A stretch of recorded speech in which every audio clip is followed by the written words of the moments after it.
Hello and welcome everyone. This is Abhishek Parmar. Welcomes you once again in online physics learning classes. And before going to start today's class, I would like to make it very clear that all these classes which I am taking are not meant to make any competition with any other online classes which are available on YouTube or by any your teacher by your school. Okay, so all these classes which I am taking is to help you out there to complete your syllabus in this lockdown period. Okay, so do not compare my skill and my teaching method with any other teacher which are teaching online there on YouTube or by any your teacher in your school. Okay, and one more thing, that all the classes which I take are one shot unedited, so if I make any mistake in the classes, so I'm really sorry for that. Okay, so here we go, and to start today's class, and today's class is all about electric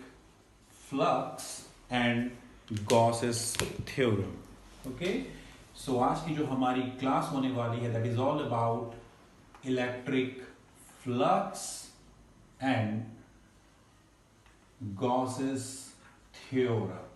Okay, ये class 12 के electrostatic chapter का बहुत ही famous topic है, चाहे आप इसको exam के base से देखें या फिर टॉपिक के हिसाब से देखें, ये बहुत इंपॉर्टेंट होता है। तो आइए समझते हैं क्या होता है इलेक्ट्रिक फ्लक्स, और इसी से रिलेटेड होता है आपका गॉसेस थ्योरम। ओके, तो सबसे पहले इलेक्ट्रिक फ्लक्स पढ़ने से पहले हमको एक दो बातें जो हैं जनरली आनी चाहिए।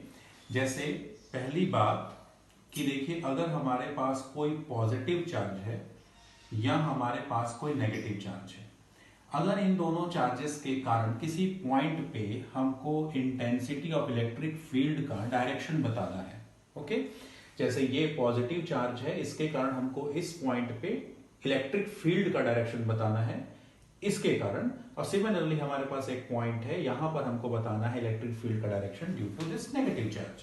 तो हमेशा याद रखेंगे, due to a positive charge किसी भी पर्टिकुलर पॉइंट पे जो इलेक्ट्रिक फील्ड का डायरेक्शन होता है वो उन दोनों चार्जेस को मिलाने वाली लाइन से अवे यानी दूर की तरफ होता है। Now this will be the direction of ई।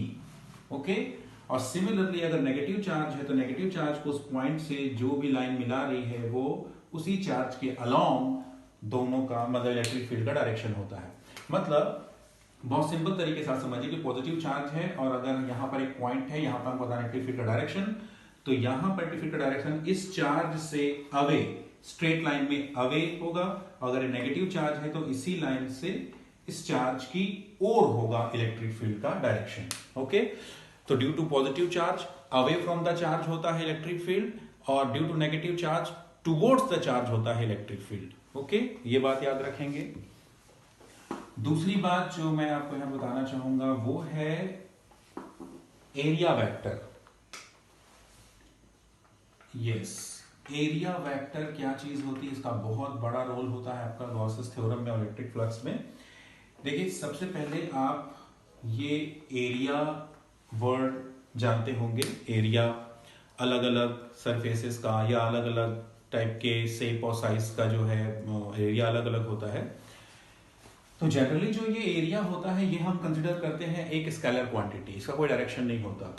लेकिन अगर हम बात करते हैं किसी सरफेस एरिया की, मतलब किसी सतह के क्षेत्रफल की बात करते हैं, जैसे अभी हम जो बोर्ड देख रहे हैं, बोर्ड का ये हिस्सा, ये जो सरफेस जो आपको दिखाई दे रहा है, अगर हम इस सरफेस एरिया की बात करते हैं, या जैसे अगर मैं इस मार्कर की बात करता हूं, तो मार्कर का जो ये सरफेस एरिया जो आपको दिखाई दे रहा है, इस एरिया की अगर मैं बात करता हूं, तो ये जो सरफेस एरिया होता है ये एक वेक्टर क्वांटिटी होता है, और अगर सरफेस एरिया वेक्टर क्वांटिटी होता है तो इसका मतलब इसका एक पर्टिकुलर डायरेक्शन होता है। ओके, तो याद रखेंगे हमेशा, अगर मैं इसको आपको डायग्राम के थ्रू समझाऊं, थोड़ा सा ध्यान से देखेंगे। देखिए, मैं यहां पर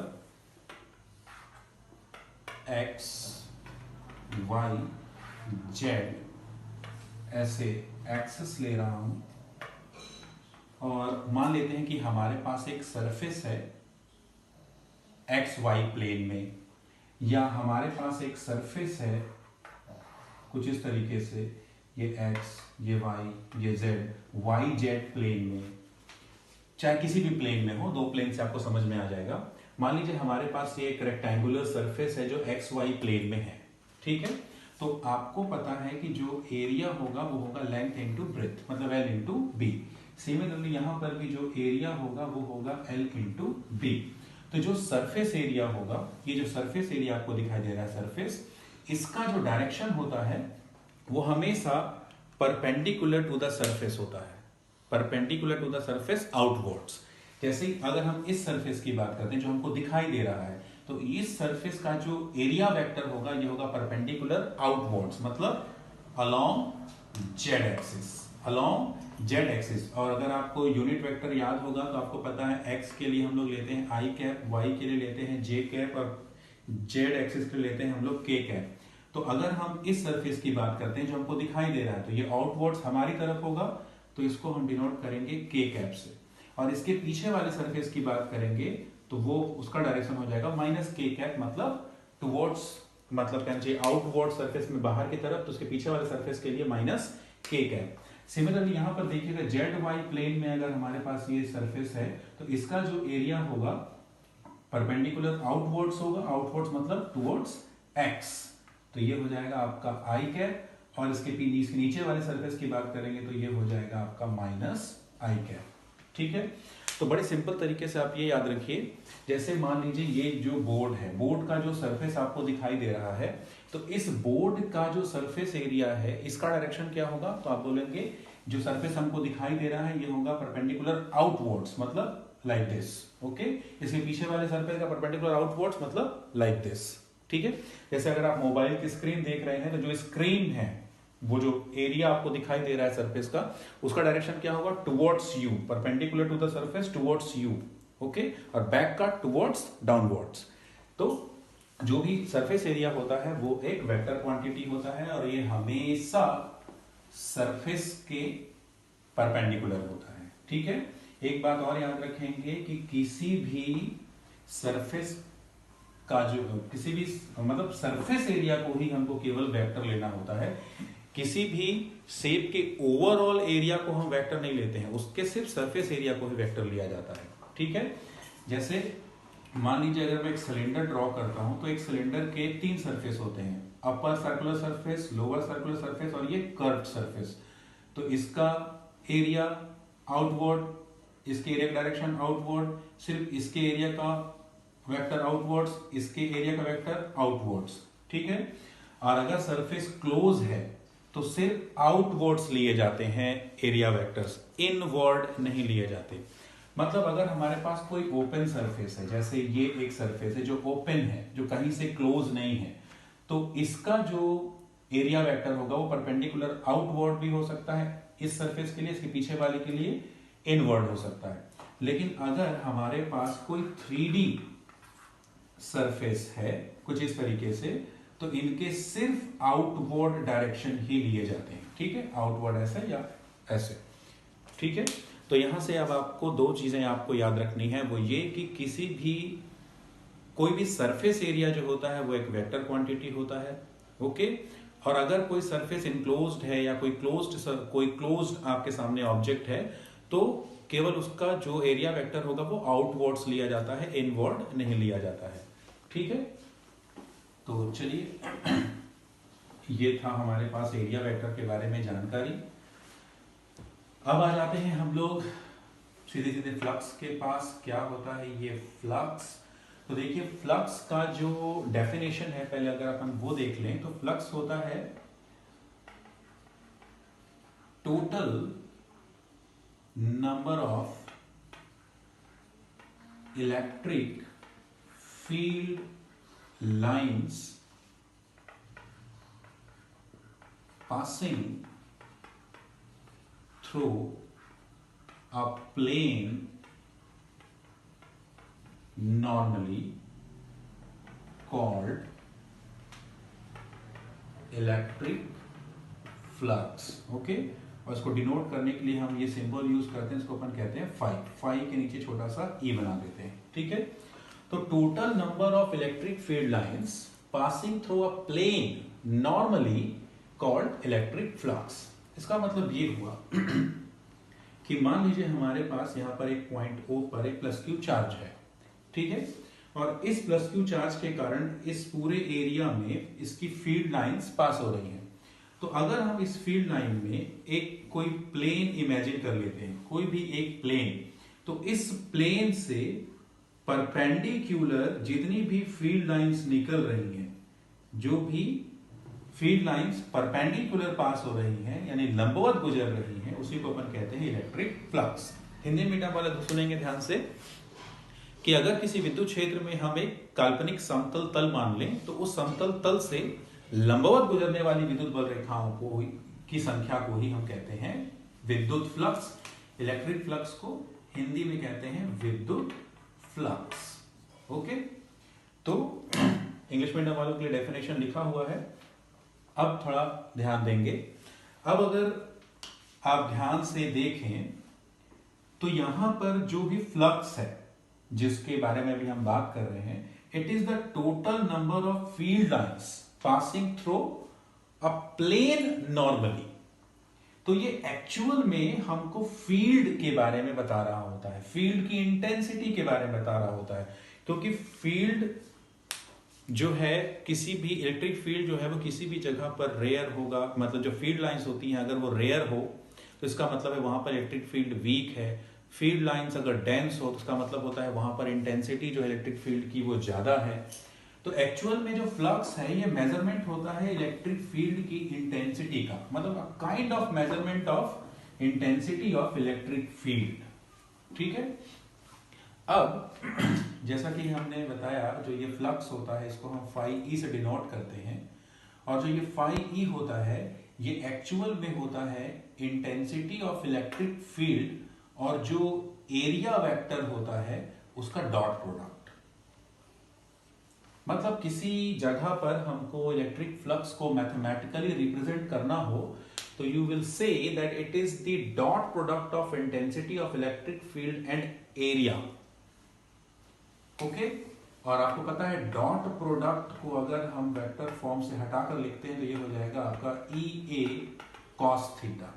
ठीक है, अब यहां पर कॉस थीटा का क्या मतलब होता है ये समझने के लिए आप ये समझिए पहले। देखिए मान लीजिए हमारे पास ये एक प्लेन है, ठीक है, और यहां से ये फील्ड लाइंस गुजर रही है। ठीक है, तो ये जो फील्ड लाइंस हैं जो इस प्लेन से गुजर रही हैं और जो नॉर्मल है इस प्लेन से, उसी को हम बोल रहे हैं इलेक्ट्रिक फ्लक्स। ठीक है, बट अच्छा इसी कंडीशन में अगर हमसे कोई पूछे कि भाई ये जो प्लेन हमने लिया है इसका जो सरफेस एरिया है उसका वेक्टर किधर होगा, तो आपको पता है ये सरफेस है, इसके परपेंडिकुलर आउटवर्ड्स होगा, ये हो गया एरिया वेक्टर। तो अब यहाँ पर देखें ये है फील्ड लाइंस का डायरेक्शन और ये है एरिया वेक्टर का डायरेक्शन, दोनों एक दूसरे के पैरेलल है, मतलब यहाँ पर थीटा कितना है 0 डिग्री। तो अब जब जो फील्ड लाइंस होती हैं और जो एरिया वेक्टर होता है वो एक दूसरे के पैरेलल हो तब थीटा आपका 0 डिग्री होता है। ठीक है, तब के केस में जो फाई होता है it can be written as only E A, क्योंकि कॉस 0 डिग्री की वैल्यू कितनी होती है आपकी 1। लेकिन अगर हम लोग केस को थोड़ा सा डिफरेंट तरीके से देखें कि मान लेते हैं ये हमारा एरिया वेक्टर है और जो फील्ड लाइंस हैं वो कुछ ऐसे पास हो रही हैं, या फिर ये हमारे पास एक प्लेन है, ये उसका हो गया एरिया वेक्टर और जो फील्ड लाइंस है वो कुछ ऐसे पास हो रही हैं। तो अब अगर ऐसा केस हो जहां पर एरिया वेक्टर और जो इलेक्ट्रिक फील्ड का डायरेक्शन होता है उसके बीच में कोई एंगल बन रहा हो थीटा, तब के केस में आपको पता है कि फ्लक्स हमेशा वो फील्ड लाइंस होंगी जो सरफेस के परपेंडिकुलर हो, यानी कि नॉर्मली प्लेन से निकल रही हो। ठीक है, तो ऐसे केसेस में अब देखिए फील्ड का डायरेक्शन तो ये है, ये फील्ड का डायरेक्शन अगर ये है तो हम यहाँ पर फ्लक्स को फिर कैसे रिप्रेजेंट करेंगे। तो इन दैट केस हमको क्या करना होता है कि हमको ये पता है कि जो ई है यानी जो इलेक्ट्रिक फील्ड है वो एक वेक्टर क्वांटिटी, और वेक्टर है तो हम इसको रिसोल्यूट कर सकते हैं। तो हम देखिए जैसे ये वाला केस उठाते हैं, मान लीजिए यहां पर ये ई का डायरेक्शन है और ये एरिया वेक्टर का डायरेक्शन है। अब आपको बोला गया कि आप इसका फ्लक्स बताओ, तो जब आप फ्लक्स बताएंगे तो फ्लक्स के डेफिनेशन के हिसाब से we will take only those field lines which are perpendicular to the plane, and now in this case there is no any perpendicular field line. तो उसके लिए हमको क्या करना होगा, इस फील्ड लाइन को या इलेक्ट्रिक फील्ड के डायरेक्शन को रिसोल्यूट करना पड़ेगा। रिसोल्यूट करेंगे तो we will get two components ऐसे। अब देखिए यहां से थीटा बन रहा है तो ये हो जाएगा आपका e cos थीटा कंपोनेंट और ये हो जाएगा e sin theta component. Similarly यहाँ पर ये फील्ड लाइन है तो इसका एक कंपोनेंट आपको ये मिलेगा, एक कंपोनेंट आपको ये मिलेगा, ये मिलेगा आपको e cos थीटा कंपोनेंट, ये मिलेगा आपको e sin थीटा कंपोनेंट। तो आपको हमारी बात समझ में आ गई होगी कि जब जो फील्ड लाइन है वो किसी नॉर्मल किसी सरफेस से या किसी प्लेन से ऐसे गुजर रही हो कि आपको वो नॉर्मली नहीं दिखाई पड़ रही है, तो फिर आप ई को रिसोल्यूट करेंगे और रिसोल्यूट करने के बाद उस कंपोनेंट को देखेंगे जो उस प्लेन के परपेंडिकुलर हो। तो जाहिर सी बात है कि हमेशा थीटा वाला जो भी कंपोनेंट होगा that will come out to be perpendicular और नॉर्मल टू द प्लेन। तो देखिए यहाँ पर ये ई कॉस थीटा, यहाँ पे ये ई कॉस थीटा। तो ऐसे केसेस में जब हमको फाई को रिप्रेजेंट करना होगा तो हम क्या लिखेंगे, ए जो एरिया वेक्टर है, मतलब जो एरिया है वो सरफेस का, वो multiplied by E cos theta component of electric field. तो इसी को अगर हम सिंप्लीफाई तरीके से लिखें तो या तो हम लिख सकते हैं इलेक्ट्रिक फ्लक्स को ई वेक्टर डॉट ए वेक्टर, या फिर लिखेंगे ए ई या ई ए कॉस थीटा। ठीक है, ये कॉस थीटा तब के केस में हमको इस्तेमाल करना है जब फील्ड लाइंस जो पास हो रही हैं प्लेन से वो परपेंडिकुलर आपको दिखाई नहीं पड़ रही हैं, they are not seem to be normal और परपेंडिकुलर टू द सरफेस और टू द प्लेन। ओके, तो याद रखेंगे कि जो फ्लक्स है उसका जो मैथमेटिकल सही फॉर्मूला होगा वो होगा phi E is equal to E A cos theta और वेक्टर फॉर्म में E vector dot A vector. अब यहां पर मैं आपको एक और बात बता दूं जो बहुत इंपॉर्टेंट है कि आप देख रहे हैं कि फ्लक्स में जो फ्लक्स है वो दो क्वांटिटीज के ऊपर डिपेंड कर रहा है, इलेक्ट्रिक फील्ड की इंटेंसिटी के ऊपर और एरिया के ऊपर। ठीक है, और यहां पर इंटेंसिटी ऑफ इलेक्ट्रिक फील्ड और ये सरफेस एरिया है, ये दोनों आपके वेक्टर क्वांटिटी हैं। बट ये जो फ्लक्स है ये इनका डॉट प्रोडक्ट है, और डॉट प्रोडक्ट है इसका मतलब ये हुआ कि ओवरऑल ये होगा आपका स्केलर क्वांटिटी। अब ऐसा कैसे हुआ, तो फाइनली अगर हम आउटकम देखें तो जो इलेक्ट्रिक फ्लक्स होता है it is the total number of field lines which are passing normally to a plane inside an electric field. So जो electric flux it is the total number of field lines, so it is the total number.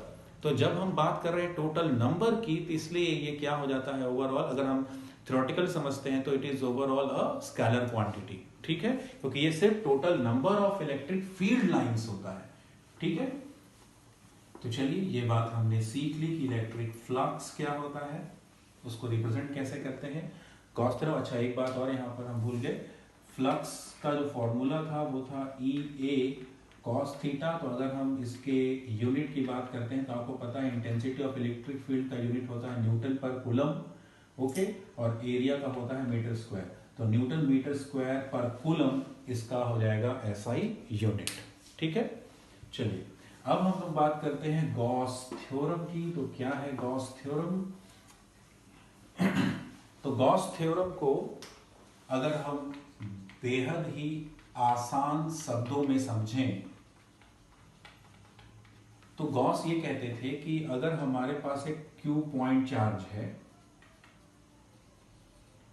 अगर हमारे पास एक Q point charge है तो इससे जो भी electric flux generate होकर के बाहर निकल रहा है that will always be Q, मतलब जो भी इसका मैग्नीट्यूड है चार्ज का वो अपॉन एप्सिलॉन नॉट, मतलब absolute permittivity of air, absolute electric permittivity of air. साधारण शब्दों में कहें तो गॉस थ्योरम का ये मतलब होता है। ठीक है, लेकिन जो गॉस ने अपना स्टेटमेंट दिया है अबाउट दिस थ्योरम, अगर हम उसकी बात करते हैं तो उसका मतलब होता है कि अगर हमारे पास कोई चार्ज है और वो किसी क्लोज्ड सरफेस में, सरफेस के अंदर है, मतलब एक चार्ज चारों तरफ से किसी सरफेस से घिरा हुआ है, तो उस टोटल सरफेस से जो भी इलेक्ट्रिक फ्लक्स पास होगा that electric flux always be 1 upon epsilon naught times to the total charge present inside the surface. Okay अगर मैं वर्ड्स में लिखने की बात करूं तो according to Gauss total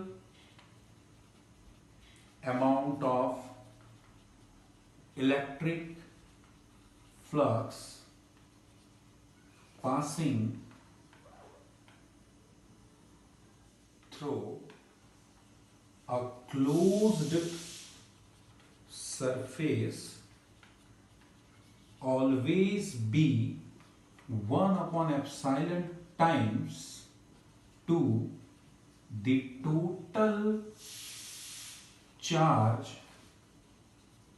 present inside the closed surface. Yes, this is the complete theorem of, complete, or we can say the complete statement of Gauss, that the total amount of electric flux passing through a closed surface, यहां पे उन्होंने लिखा है closed surface. अब वो closed surface spherical हो या कोई भी random surface हो, कैसा भी surface हो, cylindrical हो, आपका rectangular shape में, कोई cuboid के फॉर्म में हो, स्फीयर हो, चाहे कैसा भी सरफेस हो, अगर सरफेस क्लोज्ड है और उसके अंदर कोई चार्ज है तो उस पूरे सरफेस से जो फ्लक्स निकलेगा that will be 1 upon epsilon times to the total charge present inside that. Okay, Hindi medium वाले सुन लेंगे एक बार कि गॉस का जो प्रमेय है वो ये कहता है कि अगर कोई आवेश किसी बंद पृष्ठ के अंदर है, अगर कोई आवेश किसी बंद पृष्ठ के अंदर है, चाहे वो पृष्ठ कैसा भी हो, गोलाकार हो, घनाकार हो, बेलनाकार हो, कैसा भी पृष्ठ हो, अगर उसमें से अगर हमको ये पता लगाना है कि कितना फ्लक्स, विद्युत फ्लक्स बाहर आ रहा है, तो वो फ्लक्स हमेशा उस पृष्ठ के अंदर जो भी आवेश है उससे 1/ε0 गुना होता है. ओके, और ऐसे सारे सरफेसेस जहां पर हम गॉस का थ्योरम अप्लाई कर सकते हैं को हम कहते हैं गॉसियन सरफेस. जैसे यहां पर गॉस का थ्योरम एप्लीकेबल है तो ये हो गया गॉसियन सरफेस, ये भी गॉसियन सरफेस, ये भी गॉसियन सरफेस, ये भी गॉसियन सरफेस. ठीक है, तो उसको नोट कर लेंगे, आगे बढ़ते हैं.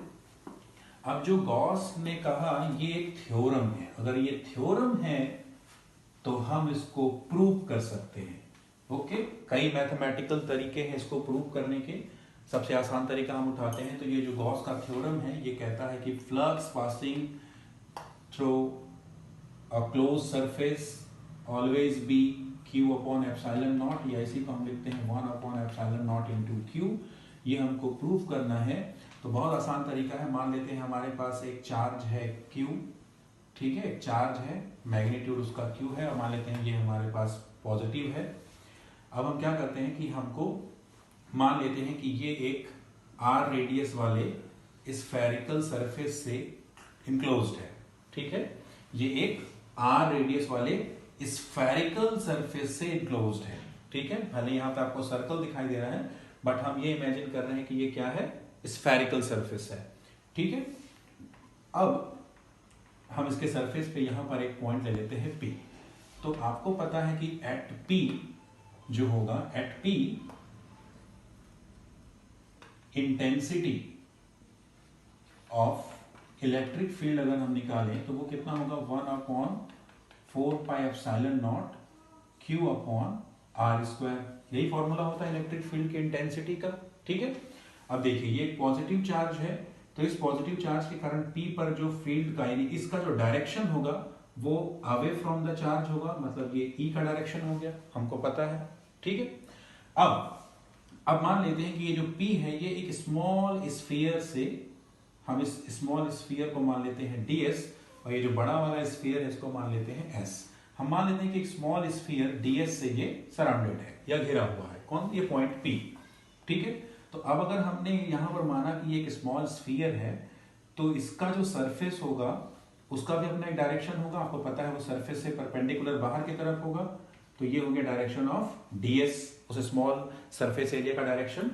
अब देखिए यहाँ पर दोनों के बीच का एंगल कितना हो जा रहा है, 0 डिग्री. ठीक है, अब ध्यान रखेंगे.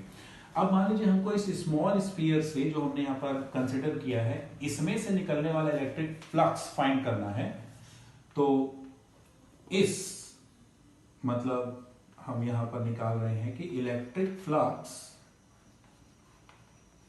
थ्रू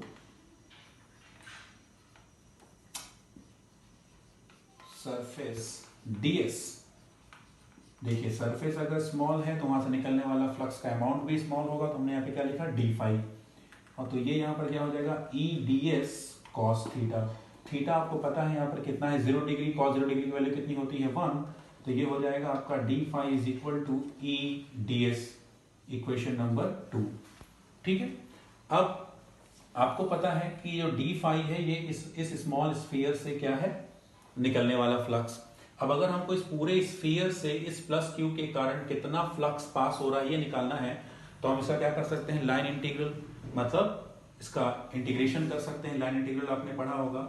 तो अगर हमको निकालना है total flux passing through surface S, तो ये फाई क्या होगा, line integral of E D S, cos theta 0 हो चुका है तो यहाँ पर हमने क्या लिखा E D S, equation number 3। अब देखिए यहाँ पर आपको E का वैल्यू पता है 1/4πε0 Q/r²। अब इसको हम थोड़ा सा मिटा दें क्योंकि अभी सॉल्व होने वाला है। तो यहाँ पर E की वैल्यू रख दीजिए, तो ये हो जाएगा आपका phi is equal to line integral of 1/4πε0 Q/r² ds। तो देखिए इसमें 1/4πε0 Q और r, ये सब कांस्टेंट क्वांटिटीज हैं, सब कहाँ आ जाएंगे, बाहर। तो ये हो जाएगा आपका बाहर क्या आ रहा है, Q/4πε0 r² बाहर आ गया और अंदर क्या बचेगा ds। तो ds देखिए क्या था, स्फेरिकल सरफेस के ऊपर लिया हुआ एक स्मॉल स्फेरिकल सरफेस। तो अगर हम इस ds का लाइन इंटीग्रेशन करते हैं तो हमको क्या मिलेगा, पूरे स्फीयर का एरिया, पूरे स्फीयर का एरिया और पूरे स्फीयर का एरिया यानी पूरे गोले का क्षेत्रफल क्या होता है 4πr²। तो 4πε0 r²। अच्छा एक बात को ध्यान से देख लीजिए, हमने क्या कंसीडर किया था, एक स्फीयर जिसका रेडियस r है वहां, और यहाँ पर हमने एक स्मॉल स्फीयर लिया था जो हमने कंसीडर किया था। तो अगर हम इसका लाइन इंटीग्रेशन करते हैं तो ये हमको क्या देगा, पूरे इस स्फीयर का एरिया जिसका रेडियस कितना है r, और स्फीयर का एरिया कितना होता है आपका 4πr²। तो देखिए 4π से 4π, r² से r² कैंसिल। सो जो फ्लक्स हमको मिल रहा है जो बाहर आ रहा है वो हो गया Q/ε0, और यही आपका क्या है, गॉस थ्योरम। ओके, तो गॉस ने जो कहा था उसको हम मैथमेटिकली प्रूव कर सकते हैं। देखिए ये एक तरीका हुआ प्रूव करने का लाइन इंटीग्रेशन से, और भी बहुत सारे मेथड हैं बट ये सबसे अच्छा मेथड होता है टू अंडरस्टैंड। तो आप समझ गए होंगे गॉस का थ्योरम क्या है, इलेक्ट्रिक फ्लक्स भी आपको समझ में आ गया होगा। और अगर आपको ठीक से समझ में नहीं आया है तो कृपया करके आप मुझे कमेंट बॉक्स में बताएं। अगली क्लास जब भी हम लेंगे उसमें आपकी पुरानी सारी प्रॉब्लम्स को दूर करने की पूरी कोशिश करेंगे। ठीक है, तब तक आप घर में रहिए, पढ़ाई कीजिए, स्वस्थ रहिए। ओके, नमस्कार।